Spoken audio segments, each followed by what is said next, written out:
மார்த்தாண்டம் அருகே ஆட்டோ மோதி கணவன் மனைவி படுகாயம்.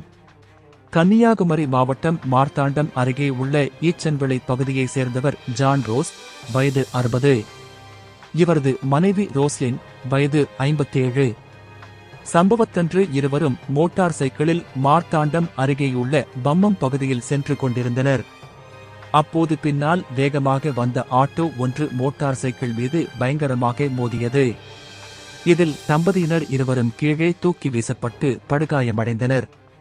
உடனே அவரை பொதுமக்கள் மீட்டு நாகர்கோவிலில் உள்ள ஒரு தனியார் மருத்துவமனையில் சிகிச்சைக்காக சேர்த்தனர்.